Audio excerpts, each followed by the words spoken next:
Well, hi again, everybody, and welcome to another episode of 100 Yards of Football. This is our NFL edition. And guys, Logan Landers, who's with me, Vincent Turner, who's with me. You've been here all season. Does it get any better than this? A lot of times, and Vincent, you can go back with me in the Wayback Machine a little bit further than Logan has. Sometimes the Super Bowl was a massive disappointment between an AFC and an NFC team, where you look back and you go, the championship game, wow, those were fantastic. Those were great games, close to the wire, whether it be the drive or the fumble, or it doesn't matter what the situation is. Your team gets there. The thrill of victory is as high and excited as you can be. I'm thinking that these are going to be really close games, closer than what we may have been told by the bookies. But here we are. It's championship weekend.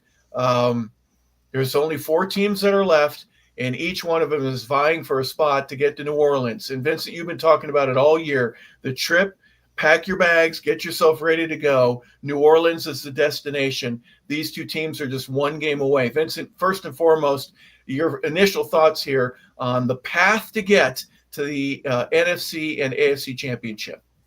Um, I like what you just said about the history. You forgot to leave out one game, though. Well, two games that when I was a little boy, I cried. I was a Dallas Cowboys friend, the Frozen Thunder.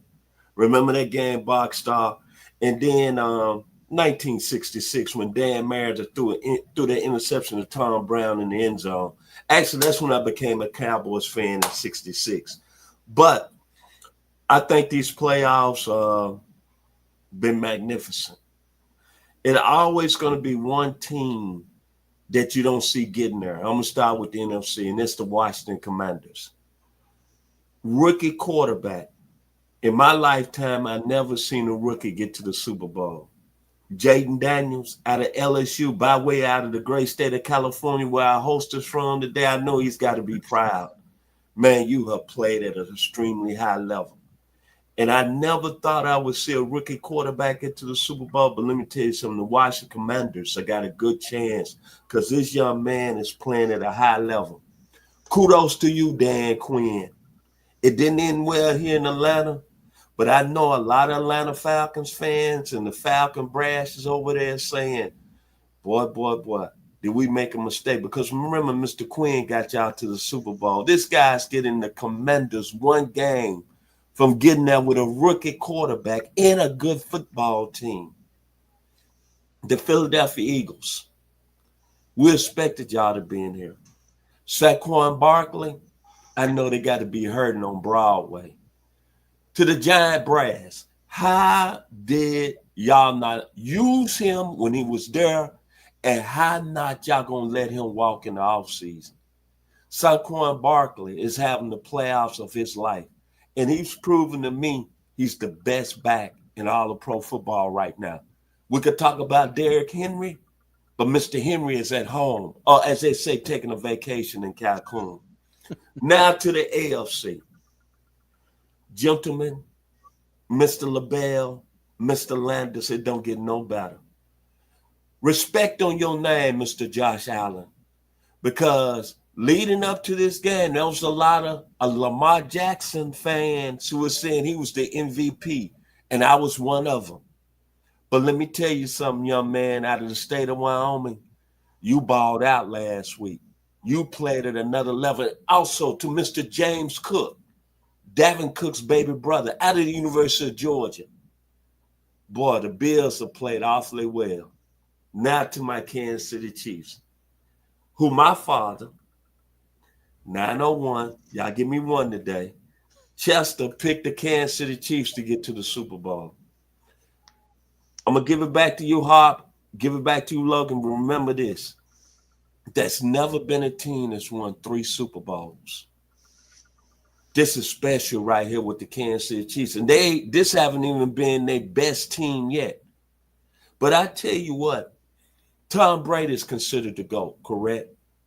Yep. But what the young man is doing in the state of Texas, Patrick Mahomes, at only 29 years old, 2-time league MVP, 3-time Super Bowl MVP, 3 rings, and now he's got his team with the possibility of going for a three-peat, never done in National Football League history, I don't think it gets any better, the playoffs. So on Sunday, to all your fans that's watching 100 Yards of Football, to our fans in California, to our fans in Tennessee, to our fans in Georgia, make sure you post up somewhere at a sports bar, your local place you like to go. Get you some drinks in, because these are going to be two high-level competitive football games. Back to you, Mr. Harper LaBelle. Well, Logan, welcome to the show. Vincent has summarized everything for us. We can go. We're ready to go. But I'm teasing there, Logan. First and foremost, we were talking about some games that I don't even think your parents were born.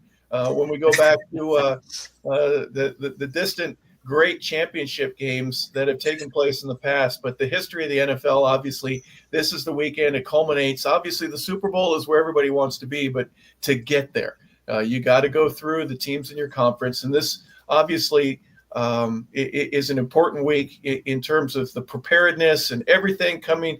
There's so much on the line. Give us your first impressions here on the season and how it's transpired and the four teams that are where they are right now.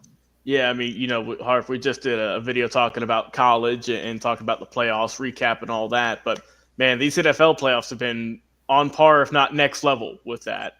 A lot of great games we've seen, a lot of tight games too, right? There's been a couple of games where it's like, all right, move on to the next one. But, man, for the most part, a lot of really good competitive ball games here, a lot of drama as well. A little bit of luck, Buffalo, looking at you, a little bit of luck in there. But, yeah, like I said, with that one, what a showdown, right? Lamar Jackson, Josh Allen. We've talked about the narrative between them. Who's going to be the one to move on and hopefully get a ring after all these years, and who's going to go home upset? Well, we saw how that ended, unfortunately, for Baltimore fans who are going to be thinking about that for the rest of the offseason. Houston, Kansas City. Houston put up a good fight, but Kansas City just too tough. Patrick Mahomes and company did their work. Philadelphia, L.A. put up a great fight. I thought L.A. did some really good work, but like you said, Saquon Barkley, it's hard to stop that man. He was too dominant. And just ran all over the field. And then the Washington Commanders, the Cinderella story, kind of the little brother when you look at this, right? A number 1 seed, 2 number 2 seeds, and a 6 seed make it into the top 4 teams. So beat the number 1 team in on their side there in the NFC, and man, beat them at home too, which is big. Jaden Daniels, I know we'll talk more about him, but just initial thoughts of, man, from number 2 overall pick to a top 4 team in the league, and looking potentially like a guy, the first ever person to lead their team to lead their team to a Super Bowl. Man, you make a lot of people out there in the Washington area happy right now, and I know a lot of Jaden Daniel jerseys are flying off the shelves. I can tell you that much, Harp. Yeah, well, I think Dan Marino is the only one who's worried about, not a record being broken, but the prestige, and Dan did it in the second year. Let's take a little walk back through the playoffs. Obviously, last year at this time, you just mentioned it. They're picking number 2, Washington is. Bears get the number 1 pick from Carolina. Who would have thought that the Broncos would have come as far as they did? The Chargers would have come as far as they did, picking 5th overall. But you bring in Dan Quinn, you get about 9, 10, 11 rookie picks. Not everyone made the team, but something needed to change in Washington, and it certainly did. And we're going to give Dan Quinn and the new staff credit where they deserve, the ownership credit where they deserve. But on the field, they wouldn't be the same without Jaden. So they go to Tampa. They end up beating the Buccaneers. I thought that was a surprise. I thought they'd play them well, but Tampa was flying high. And then they go to Detroit. You mentioned that just a moment ago. So, Logan, we'll talk about that. The win at Detroit, obviously shutting down that team and getting their fans to be sitting on their hands and almost silent. Very impressed with that. And now they've got to go into Philadelphia. So give me your first impressions just about Washington. Give me some highlights that you have, or anything that you would think that, is it Bobby Wagner, the defensive front, the way that they get pressure? What is it aside from Jaden Daniels that has you excited to watch the Commander offense and defense? I mean, honestly, Harper, going into this season, I mean, I thought a successful year for them would have been just get above 500, right? Yep. Right. I mean, go number 2 overall in the draft. You don't have a whole lot of high expectations, obviously. You just hope that you get better. But they exceeded their expectations. Like I said, obviously they got Philly in their division, so that was a tough get. But they made the playoffs. They changed the culture, right? And it's fitting, I think, that they knocked out the Lions, who we've talked about here the last couple of years, a team who God was down in the dumps for how many years, that everyone thought was the laughingstock of the league. That once they hired, the new GM, the new coach, got the right pieces in place, changed the culture of the locker room, turned the franchise around, right? They became the number 1 overall seed this year. And last year they had a really good run as well, obviously. This year we know that half the team was hurt. So just the fact they even made it that far, I thought was that they got to this place was great. But like you said, Washington, they put on a show last week. It wasn't they got by barely. They put up 45 points. And like you said, it's not just Jaden Daniels. Obviously, he's the the star of the show everyone's talking about. But I mean, rightfully so. But I mean, Brian Robinson Jr., a guy who was shot and was able to come back and still be on the field, still help out his team, and contribute the way he does. He's been great. De'Ami Brown, the wide receiver. I mean, I know last week, Amon-Ra St. Brown and him, they were chirping a little bit on social media, and you got that little extra fire underneath to help out. So I think that was huge. But I mean, like you said, I think that Harper is the veterans on that team and in that coaching staff, right? Dan Quinn, obviously, been around the block, right? He's been a head coach in the league for quite some time. He knows how to run a football team. But, it's the Austin Ecklers, it's the Terry McLaurin's, it's the Zach Ertz, it's the Bobby Wagners, as you'd mentioned, the Marshawn Lattimores, the guys who are still contributing, right? They might not be in their primes, but it's that voice in the locker room, Harper, and you can attest, you were in those locker rooms, that can help you out in tough situations, that can guide you through some rough patches, that can make sure, hey, let's not be too excited, right? Let's not come down. Let's not let a big win overtake anything. Let's focus on the picture at hand. Let's focus on the next play, the next team we're facing. And I think that just all of that has just kind of snowballed into just a tremendous thing going on out there in Washington. And it's been one of the best turnarounds in sports history. They kind of stole the thunder from the Lions a little bit in that regard, I think. But they've done some great work out there in Washington. And it's like I said, it's a full team effort, honestly. Jaden Daniels is just getting a lot of the hype because he's done some great work, obviously. But if it wasn't for everyone on that roster, everyone on that practice squad, making sure they get better and better every week, then they wouldn't be where they're at. Yeah, a lot of great points there. And Vincent, one of the ones that just sticks out in my mind is the surprise from the defensive perspective, the pressure that they're getting on quarterbacks, the way they had Jared Goff looking around like it's not working. It was worked all year, and it doesn't work now. The way that they are able to, and I'm not going to call it Dan Quinn's defense, although it is, but he's not making the calls. He's observing everything. And you can see him, if you can read lips, folks, watch on the sideline, he'll say, go for it. You'll see him say something like that. In other words, it'll be third and whatever the defense is out there. Yeah, bring him. Watch for his because he's getting, whether it be the linebacker coach or the D-line, somebody is communicating with him. Hey, what do you want to do here? I'm going to be right next to the coordinator. Yeah, Dan thinks we should go for it on this one. We should bring the blitz. We should do something forever. Their defense has played well. But that's one. Vincent, the second thing I want you to comment on real quickly is he doesn't look like a rookie anymore. He's seen half of the blitzes that Brady's seen or any of the other quarterbacks that are out there. I'm thinking Mahomes. They've seen everything. Jaden hasn't. But he's got this little quiet confidence in him that even if you bring extra guys, I'll be able to get the first down. I'll dump it off. I'll find the guy, or I'll use my legs. So two things. Defensively, what has Washington done to impress you? And second, your opinion on Jaden Daniels. Logan made a good point, culture. But I'm going to get back to Dan Quinn. Remember he used to D.C. in Seattle, right? So that's where he made his bones, came into Atlanta. His defense has always been ones that force turnovers. What they do last week against Detroit, they forced 5 turnovers. But what I look at is this: Jeremy Chin, Marcus Lattimore, Bobby Wagner, all on one Commanders last year. He brought them in as veterans, as Mr. Landers said. And for some reason, Bobby Wagner was with him when they won a Super Bowl out in Seattle, the middle linebacker making all the calls. He brings over Marcus Lattimore, Pro Bowl corner, who had 5 tackles last week. Jeremy Chin. Carolina got to be licking their chops. Now, we knew he was a good player, second-round pick. But, man, when he get to the Commanders, I didn't know he was going to explode like that, the safety position.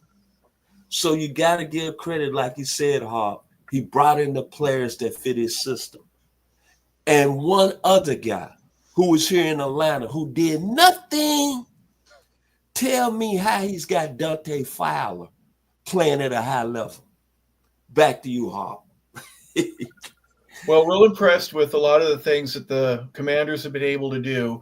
The turnaround, the belief in one another, it's us against the world, blah, blah, blah. All of that has got them to where they're 12-5. They're 5-3 on the road, and they have been in Philadelphia before, so this won't be new. The weather will be a factor, obviously, but one thing that has impressed me about the Commanders is the way they hit on defense, especially in the playoffs when it counts. My goodness, they're going to hurt you, and they don't care. They'll probably take a penalty early on just to set the tone and let Jalen Hurts know we're going to hit you today, my friend. You might as well throw it away. I wouldn't be surprised if they take a penalty early on, just for that reason, just to do that in specific. But their offense is surprised as well. All right. With all that being said, guess what? At 3:00 on Fox Sunday, there's another team that's playing, and it's going to be the one hosting.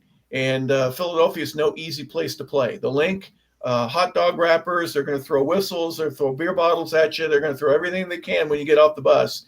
But the Eagles' front line, especially their offensive line, amazing. Their defensive line played lights out against the Rams, made all kinds of havoc for Matthew Stafford. They're even talking about Matthew retiring. I don't know how you're going to retire when you can turn down $30 million to play another year, but that's neither here nor there. So, Logan, let's start with Philadelphia. We've talked a little bit about Saquon. Let's talk about some of the others. Whether you're reading a book on the sideline or whether you're making a big hit, the Eagles can bring it. They are 13-3, and by the way, they're 8-1 at home this year.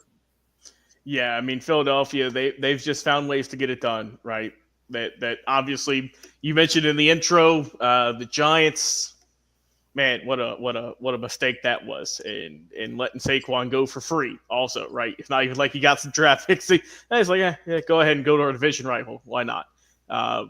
He's got that big play explosiveness, but it's allowed them to create more opportunities. It's allowed them to take that pressure off of Jalen Hurts to know I don't have to throw the ball for 300 yards, right? I mean, heck, last week he got the win. He only threw for, 128 yards, 15-20.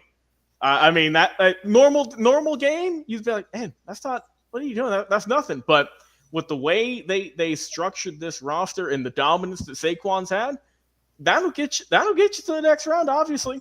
So I think that they've helped out Jalen in that sense. I think that the receiving core has been good. You know, Devontae Smith, A.J. Brown, the great tight end, and Dallas Goedert as well. Like I said, their defense, they've got some great players over there. Cooper DeJean, who they drafted, he's been a big player for them. He's a great tackler, great corner, I think, who's done really good work for them. Obviously, they've got, Darius Slay, Gardner Johnson, half the roster for Georgia there, Jalen Carter doing his work. So I like what they've done, right? And also, Vince, a guy that we talked about last year, a guy from a very tiny school who's done some work with them, Jalix Hunt, made a big impact last week, got a sack for them, and also just made his presence felt. So it's the guys that they're drafting, picking up in free agency, that's all coming together for them. And this is just a really – obviously, you look at Saquon as a great option, but this is a very good team on both sides of the ball. How they got here, Vincent, they beat the Rams 28-22. The Rams – we're basically done with 6 minutes left to go in the game, and then with under a minute, they're a 4th and 8 conversion from tying the game up or at least taking the lead. So there are some weaknesses, let's put it that way, but their 22-10 win against Green Bay, very impressive. It was all business. They control the clock offensively, don't have a lot of yards. Saquon does, but Jalen certainly doesn't. A.J. Brown has 3 receptions for 24 yards in 2 playoff games. Very unimpressive, but you know what? They're winning. They're winning, so it doesn't matter. I'm just saying they've got those people. Give me your thoughts here on Philadelphia, and especially what they will need to do defensively to slow down Washington. Okay, I want to ask one of you gentlemen. Last week, the Eagles' offensive line, right quick, did they not, and we can look it up, and I'm going to comment on what you just said, Hop, about what the Eagles' defense got to do. The Eagles' offensive line, did they give up 7 sacks last week? I want to confirm that. But defensively, the Dogs ate last week for Georgia. Jalen Carter, man, he's a special football player. He's got a chance to be maybe one of the best that ever done this game. I'm talking about Reggie White type level, Joe Green type level. 5 sacks last week, 2 tackles for loss, 2 quarterback hits. And his buddy Nolan Smith, who came in the draft after him, 4 tackles last week, 1 sack. The bottom line to me, when you're defending Jaden Daniels, you got to make sure he doesn't hurt you. You got to keep him inside the lanes. What I mean by that, you can't let him get outside and hurt you with his legs. And that's one reason that the young man has played very well. And you mentioned a good point, Hop. Not only has he hurt you with his legs, but also he hurt you in the short passing game. And the one thing that impressed me about Jaden Daniels is his maturity at the position. He checks down. He doesn't take a force play. He checks down. He's going to throw to Hurst if it's there for 5 yards. He's going to throw it if it's 5 yards to Brian Robinson. And then when you look at him and Terry McLaurin has an excellent chemistry. So I'm looking at Philly. My thing is when we get him in passing situations, we cannot let him get out of the pocket. Finally, I love both of you gentlemen. You know I go to war for both of y'all. But if you're going to tell me Jalen Hurts and Philadelphia is going to have a chance to win that football game, he only throwing for 128 yards, that's not happening. He got to make some plays in the passing game. A.J. Brown can't have 3 receptions for 24 yards in 2 games. The Commanders are not going to let Saquon Barkley get over 200 yards. You know better than that, Hop. You know they're not going to let him run. Jalen Hurts has to make plays in the passing game. Back to you, Mr. LaBelle. I agree, but guess what? They're playing for the championship game, and he's only thrown for about 125 yards. So it doesn't make any sense, right? Logically, it makes no sense at all how they're here. But remember last year, they had that, 4, 5, 6 game losing streak, and they just couldn't get it right. This year, they're not backing into the playoffs, right? They're 14-3, and they were fighting there for their spot to win the division and get the number 1 seed in the conference. But talk to Green Bay. Yeah, they did everything they could to stop them, but they didn't get the ball back. They just didn't. And then with the Rams, the first couple drives, Philadelphia chewed 6, 7, 8 minutes off the clock, and very difficult in a short field with a short clock to get back in the ball game. So duct tape and baling wire is how my dad used to say. That's how you got to get her done. And it looks like the Eagles have, but they'll be hosting at 3:00. The game is on Fox. It'll be in Philadelphia. Don't have an early weather prediction unless you guys have, any of the Weather Channel guys that are in your ear now telling you exactly what the temperature is going to be. It will be cold, but I do not believe that weather will be a factor other than just the basic temperature. I don't think we'll have any precipitation. But then let's move on to the 6:30 game that on CBS, and Kansas City gets to host. Are you impressed or are you surprised, Logan, with the way that Buffalo ended up taking care of early vacation for the Baltimore Ravens? I thought Baltimore had everything they would need, an early interception and a couple of what the heck is going on. And next thing you know, they're going on vacation and playing golf, and they do not get to advance. Buffalo wins at home in a very important ball game. The final of that one, 27-25 was the final. Yeah, man, what a game that was, right? And look, I know everyone's talks about Mark Andrews and that crucial drop and fumble that he had late in the game. That was the big narrative coming out of it, right? Yep. But there was still a lot of other football played beforehand that could have impacted the game. And, that's what we're here to talk about. But I think looking at Baltimore, I mean, and Vincent, you said it about Jalen Hurts, but Josh Allen didn't have a great game either. I mean, 16 to 22, 127 yards. And I mean, he's going to have to, if he wants to beat Patrick Mahomes and the Chiefs, he's going to have a lot more yards than that. I can tell you that much. But to me, I think that the person who's most impressed me so far is James Cook. And I know he didn't have as good of a game in this game against Baltimore, but I mean, he ran for over 100 plus in their first game. And he had 67, which, like I said, it's not great, but it's consistent, I think. But he's looked good. He's able to get that buffer, right, to where, all right, Josh, you don't need to throw the ball 30 times. I can get you consistent yards. He averaged just under 4 yards a carry in that win. He also had some help as well from Ty Johnson and from Ray Davis, who got combined 9 carries as well to help lessen that load. So, I mean, Buffalo, they ran for 3 touchdowns. Josh Allen bruised his way in, right? He had 2 touchdowns, and we know he's not afraid to lower the shoulder if need be and extend the play with his legs. But I mean, Buffalo, coming into this year, I didn't know if they would make it to the AFC Championship game just because they had lost a lot of talent. Kind of on both sides of the ball. I thought that with them losing Stephon Diggs as their top receiver, I didn't know how that would look, but credit to their core, right? With Shakir, Matt Collins, Dalton Kincaid, Curtis Samuel, Keon Coleman, who they drafted. But I'm surprised, maybe it's just a sign of his age, but I forget Amari Cooper is over on that team as well. But I mean, they have a good roster for that unit. And the defense, like I said, you held Baltimore to only 25 points.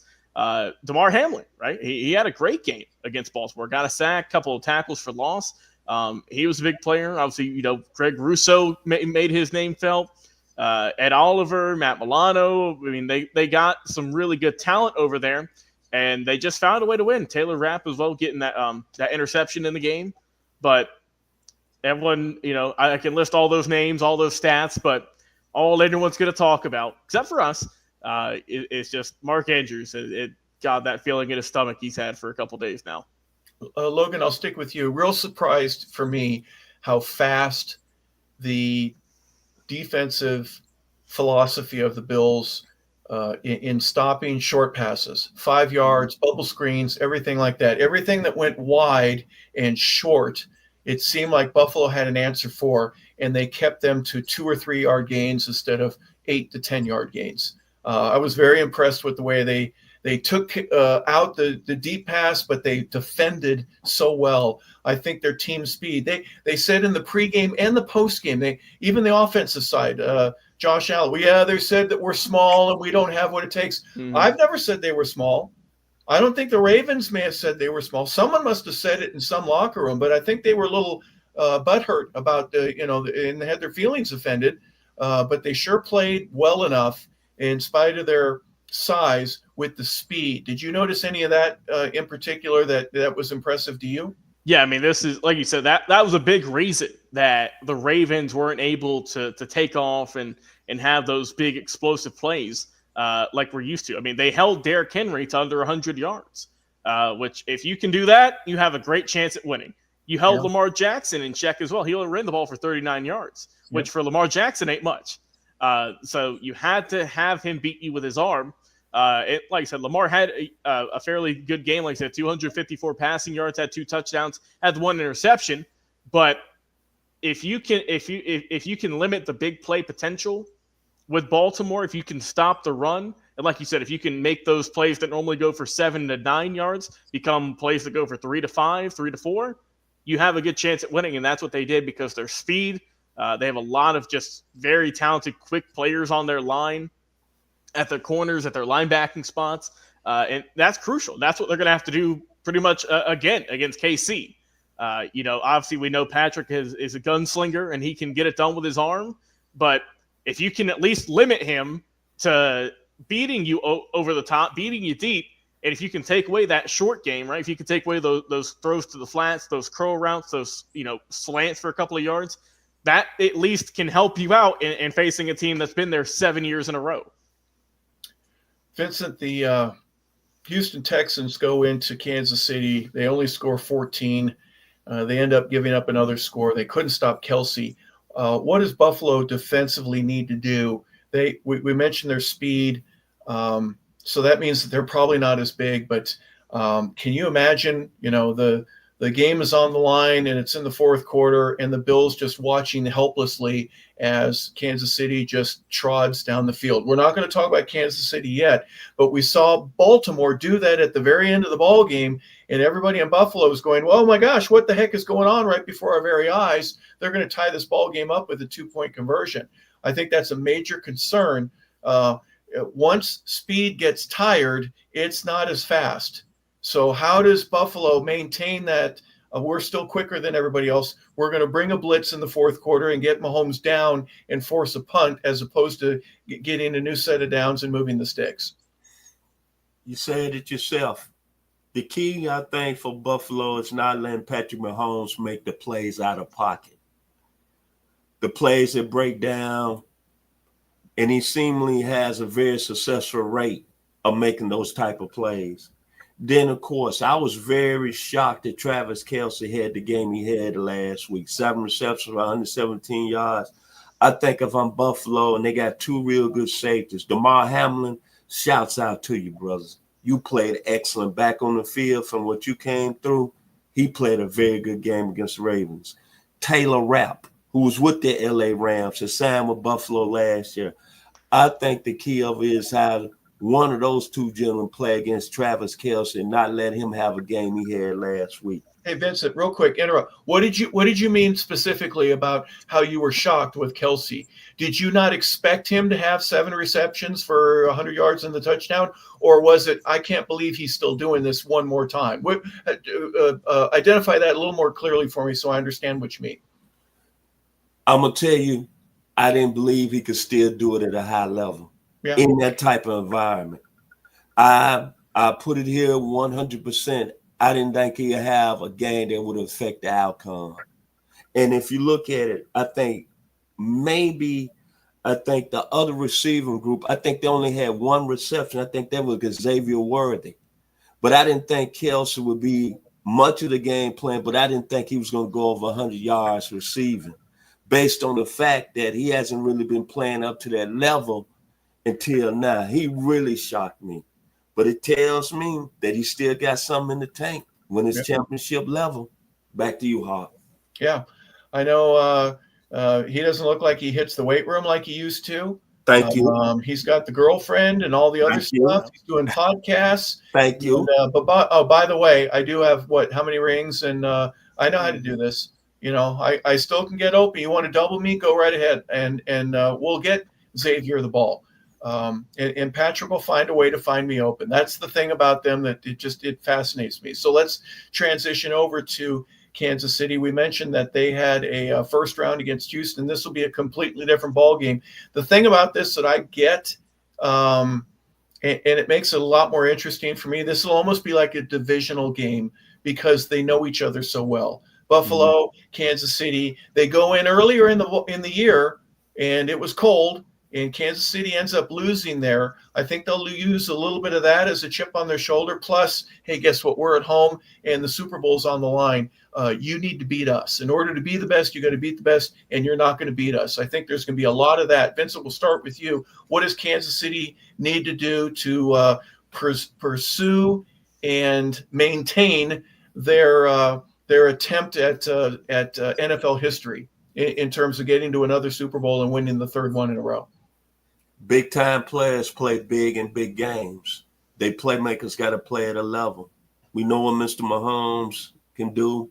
Travis Kelce proved it that week. The running game, I think, has got to be a little better than it's been over the past. The receiving group, DeAndre Hopkins, Xavier Worthy, Juju Smith, y'all got to make plays in the game.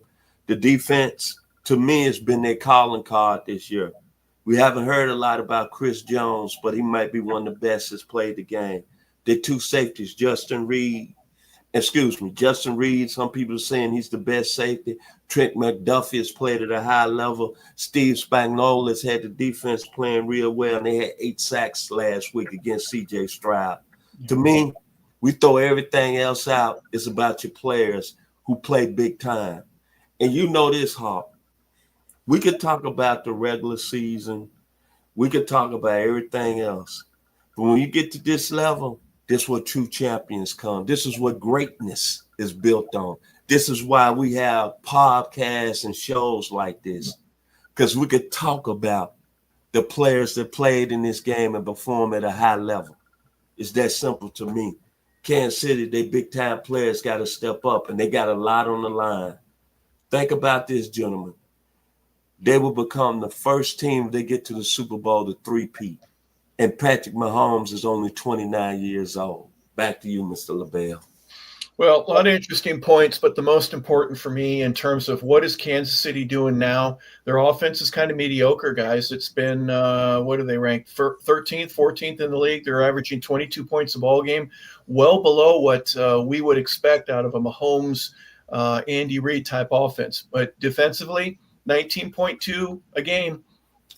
19.2, it's a great number. That's number 4 in the league, and that's what is surprising to me. You can't win without a great defense. I think pressure in the interior to keep Josh Allen in the pocket is going to be critical. If you got Jones up the middle and you got fast either edge or linebackers containing the outside, Josh Allen could be in trouble, and there could be a lot of cheering on it's third down, and then they get him. Logan, what do you expect defensively from Kansas City that might be a unusual, unrecognizable front situation that Josh Allen may not be used to and could be really effective in this game?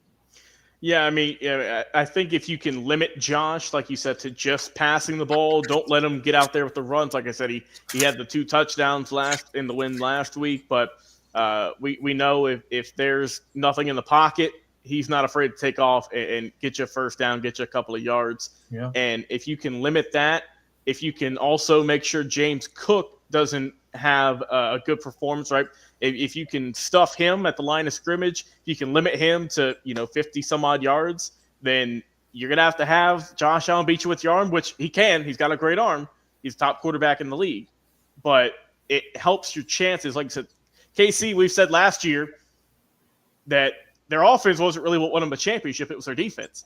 And here we are 1 year later talking about it again, saying they have the 4th ranked defense, and they're just, a game away from getting back to the Super Bowl for the 3rd straight year. So they are, whatever they're doing over there, whatever routine they're doing right now, however much film they're watching, it's clicking. It seems like they can't miss, right? We knew with Houston, we've talked about how C.J. Stroud has had a bit of a sophomore slump this year, but he's still a really solid player, really good arm, really talented arm.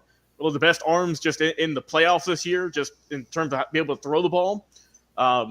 Also, another factor too, a lot of their big receivers were down too. Stephon Diggs and Tank Dell was also out as well, and a couple others. But with Buffalo, you're going to have to watch out for, like I said, they have a lot of speed on both sides of the ball club. That's what Buffalo has, if they got speed on offense and on defense. So I think that, if you just keep making sure you apply some pressure in the box, right? I don't know if necessarily you want to bring someone down and just bring a safety down and or a corner down, put them in the box. Maybe, every so often just to give the notion of, hey, we might be bringing the heat, but just might have to shake things up a little bit here because, look, this is a chess match between both these head coaches. We know that McDermott is really, really wanting to get this win here. Because, like I said, got in the regular season, but don't mean nothing really if you don't get it done in the postseason. No one really looks back and remembers the regular season like that, especially when the Bills have been pegged to win a championship or at least get to a championship for the last couple of years now. So if you're KC, keep your defense doing exactly what they've been doing. They've looked great all year, and just play your game, and look, they know what pressure is. They've won championships, so I don't have really much to worry about with this KC defense. I think they'll look good like they always do. Yeah, they've been outstanding over the years and such an integral part, not only to get them to the Super Bowl, but to create championships. Offensively, I was really surprised that Isaiah Pacheco's back. I'm glad for him. I think he could be a difference maker. What do you have, 10 yards on 5 carries last week? But we'll see whether he and Xavier Worthy, the rookie from Texas, whether or not they've got an opportunity with him in case they double or triple team Kelsey. Got to go somewhere else. Who's it going to be? So I think those two will have a really important portion in the offensive game plan along with Kareem Hunt. So we're going to find out. But all right, Logan, it's who's going to win it and who are we going to see in 2 weeks in the Super Bowl? Do you have an early prediction that you can give to all of our audience right now? I mean, if you put me on the spot like that, Harper, I feel like I have to. But man, this is some good matchups here. But for me, I'll go with the early prediction. We'll see if I get it right. I'll go with the NFC. I'll have the Philadelphia Eagles be the representative. I think that they have a great team, and I'm going to love to see that quarterback battle. I'm going to see if Saquon can get shut down. I don't think he will, though. So I'll give the slight edge to the Eagles in the NFC. Much love to the Commanders, though. And the AFC, the one everyone's been talking about. I will go with the slight edge and the upset. Give me the Buffalo Bills. I think that it's, in a way, feels like now or never, right? If you win this game, you finally break that glass ceiling, you get to the Super Bowl. You have a chance to win it. If you lose this game, you just you're left with more questions, I think, going into the offseason. Sean McDermott, a lot of questions with that if you can't win this game. Josh Allen, he'll get the same questions Lamar Jackson's getting right now. Of, you do it in the regular season, can't really get it done in the postseason. So my early prediction going into this championship weekend, I'll have my Super Bowl be set against the Philadelphia Eagles and the Buffalo Bills. That's my picks. Very surprising pick right there, I have to admit. Vincent, how about you?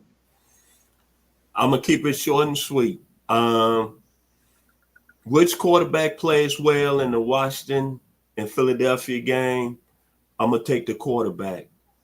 I think we're going to see the first rookie quarterback get to the Super Bowl, Jaden Daniels. He's going to go back home, played at LSU. Baton Rouge is about an hour from New Orleans. Can you imagine that scene? I'm going with the Commanders. In Philadelphia and Kansas City, as much as I want to go with Buffalo and with the great Mr. Logan Landers, greatness is upon us. We're not going to see a team get close to three-peating in my lifetime. I just think when you got the best player in the game, a guy that's going to will you to victory, and he's only 29 years old, and you brought up a good point today, Hawk. Travis Kelce got what you want to say, the top entertainer in all the world. Look like he hasn't been hitting the weights all this much. Got one of the top podcasters in America with his brother Jason, and they still winning, and then in the AFC Championship game, I'm not going to bet against the Kansas City Chiefs. The Chiefs and the Commanders are going to be in New Orleans in 2 weeks. What an interesting take. What an interesting, because most folks would say it's going to be the Eagles and the Chiefs. That's where the money line is. And I think a lot of hearts in America, I know what my mind says. Yeah, that makes sense. But have a repeat of the Washington-Buffalo Super Bowl. It's going to be great to watch either way. So the championship games, which in my opinion are the ones that are the closest, they're the hardest fought. They're the ones that you just see these grinds and the comebacks, and we're not going to give up. We won't even.